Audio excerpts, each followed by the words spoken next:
Martín. Muy mal. ¿Ahora qué? A ver, ¿papá se tiene que cambiar de coche? Pues la verdad que sabe, podemos decir, a mal, porque veníamos con nuestro planteamiento de partido, sabiendo que es un campo complicado, que nosotros tenemos otro planteamiento de juego y todo, y la verdad que llegar hasta el empate, hasta los últimos minutos, lo damos por hecho y era sacar un buen resultado, y se nos ha venido un poco abajo toda la estructura y todo lo que llevamos trabajando en toda la semana con el 2-1, pero os aseguro que en la vuelta les vamos a reventar hablando mal y que vamos a plantear otro tipo de partido y va a estar muy bonito de ver.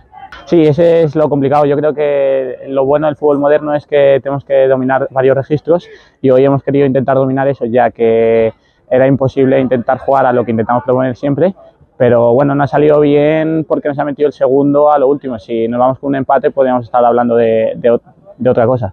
Siempre. Yo por suerte he vivido experiencias así, la verdad que tengo poca edad pero he vivido muchos momentos y estaba pidiendo tranquilidad porque lo peor que puedes hacer es encajar el tercer gol y ya sí que tienes la eliminatoria jodida. Pues decirles que todo va a cambiar y que lo vamos a sacar y que vengan, que va a ser un espectáculo total y que muchísimas gracias por su apoyo.